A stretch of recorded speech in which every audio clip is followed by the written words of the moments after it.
That will be followed by Food Delight, introducing the recipe of Vietnamese grilled bamboo stick pork with noodle.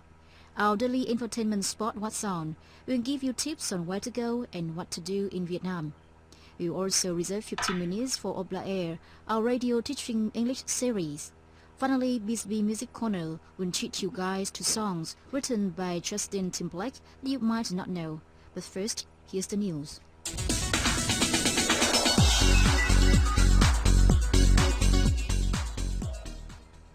In the news headlines, former Prime Minister Phan Khai passes away at the age of 85.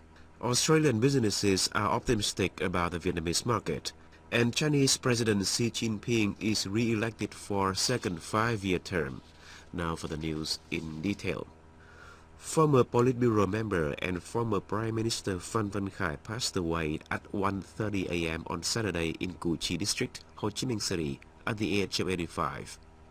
Mr. Khai was born on December the 25th, 1933 in Củ Chi District.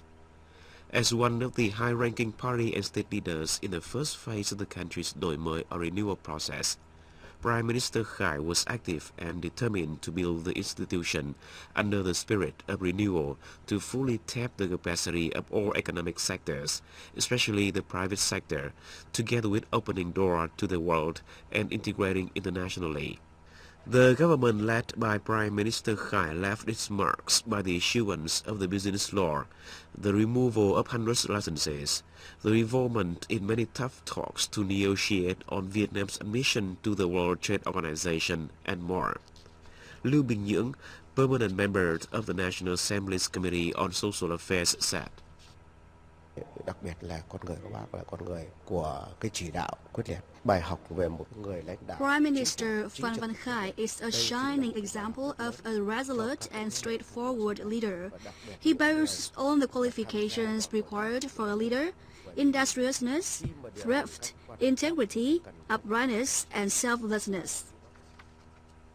Trần Đức Nguyên, former assistant to Prime Minister Phan Khai, said, Trong cái quan hệ đối ngoại, ông Khai cũng là cái người đóng góp mở rộng quan hệ quốc tế. Prime Minister Khai contributed significantly to expanding Vietnam's external relations, particularly with the U.S. During his terms, Vietnam restored relations with international organizations like the World Bank, the IMF, and the ADB. The party and state presented Prime Minister Khai the Golden Star Order in recognition of his dedications to the country's revolutionary cause. Prime Minister Nguyen Xuân Phúc will deliver speeches at a special summit in Sydney on Sunday, which aims to promote connectivity and cooperation in economics and anti-terrorism between ASEAN and Australia. Mr. Phúc and other ASEAN leaders were welcomed on Saturday by Australian Prime Minister Malcolm Turnbull. Meeting with his Lao counterpart Thongloun Sisoulith on the sidelines of the summit, Prime Minister Phúc urged the Lao administration to simplify procedures, reduce the fees for work permit cards, visas, and resident cards for Vietnamese guest workers, and facilitate the establishment of overseas Vietnamese associations. Prime Minister Sisoulith promised to work closely with Vietnam and other Mekong sub-region countries to realize their economic cooperation plans. Earlier, Mr. Phúc had a working session with major Australian entrepreneurs who lauded Vietnam's effort to improve its investment environment and promote business connectivity. They said they are optimistic about Vietnam as the country boasts political and social stability, a large population, increasing foreign direct investment, and is likely to become a transit place and production center of ASEAN. The Prime Minister welcomed Australian investors in Vietnam and reiterated the government's commitments to maintain macroeconomic stability, ensure the rule of law, and improve institutions and state governance for rapid and sustainable growth. Voice of Vietnam inaugurated a new representative office in Sydney, Australia on Saturday as part of the National Multimedia Organization's blueprint to reach a wider global audience and update Vietnamese with the developments in the Oceanian region. The opening ceremony was attended by Prime Minister Nguyen Xuân Phúc and Ms. Rhoda Peacock, Director of the New South Wales State Office. In his remark, VOV President Nguyen Thi Kỳ said, VOV Australia will serve as a bridge linking Vietnam and Australia, New Zealand and other Oceanian countries, contributing to boosting mutual understanding. Mr. Kỳ told reporters. Đại sứ Việt Nam thì chúng ta đã có 10 cái cơ quan thường trú ở 10 cái khu vực trên thế giới. This is VOV's 11th Overseas Bureau. Our correspondents will carry a heavier workload as they are involved in radio, TV, online and print platforms. The launch of the new VOV Bureau came after Vietnam and Australia upgraded bilateral ties to a strategic partnership. Russian Foreign Minister Sergei Lavrov will visit Vietnam next Monday and Tuesday to discuss ways to strengthen bilateral ties, particularly preparations for Russia Year in Vietnam and Vietnam Year in Russia in 2019. Minister Lavrov told reporters on this occasion that both countries are enjoying fruitful trade ties, which will grow stronger in the coming years. Two-way trade hit a record $5.3 billion last year, he said, adding that direct contacts between Vietnamese and Russian producers and business people should be further encouraged. Regarding Russia's role in regional institutions like ASEAN, IRF and APEC, Mr. Lavrov noted that Russia is working with its friends, including Vietnam and other ASEAN nations and their partners, to ensure stable and sustainable security, cooperation and development. He said Russia is appreciative of ASEAN's central role in fostering dialogue on this issue. The Ban or Bohemia Flower Festival 2018 in the northern province of Dien Bien is attracting large crowds with sports competitions, tourism products and folk culture. Visitors can participate in folk games, including throwing a sacred ball through a ring, blind man's buff, and pushing each other with a stick. Lò Thị Mai, who lives in Điện Biên Phủ City, said. Năm nào lễ hội Hoa Ban chúng tôi cũng đi tham gia và tôi cũng vui mừng. I go to the Ban Flower Festival every year. I find it a lot of fun. I hope Dien Bien province will become more developed and attract more visitors.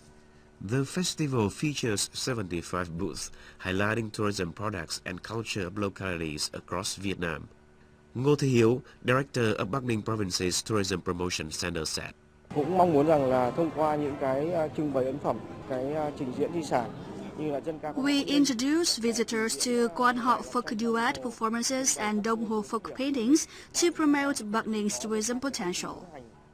The festival officially opens on Saturday night with an art show and a fireworks display, also a highlight of the three-day event.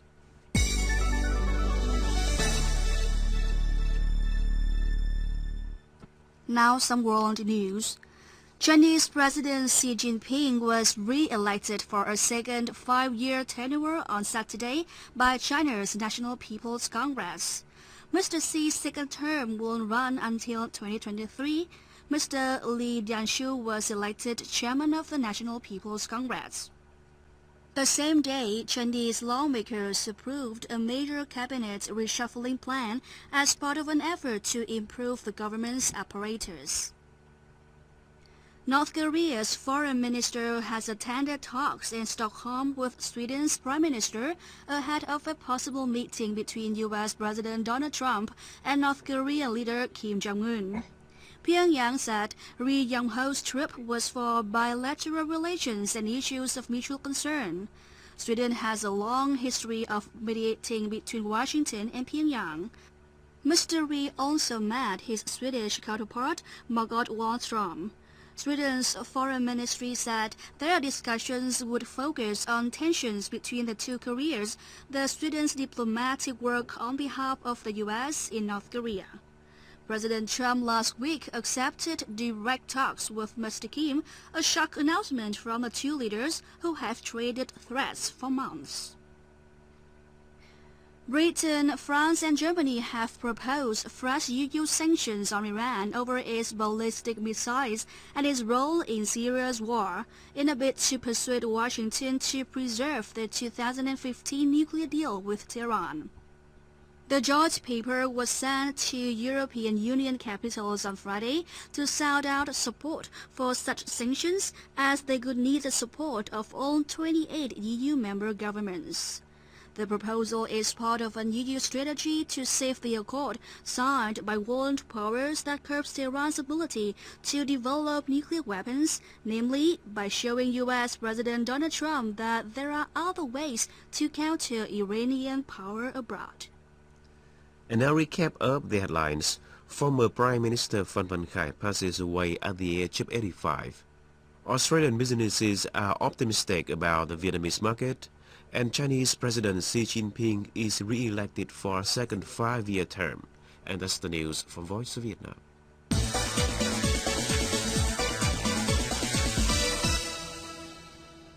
Baby, this is what you came for. Lightning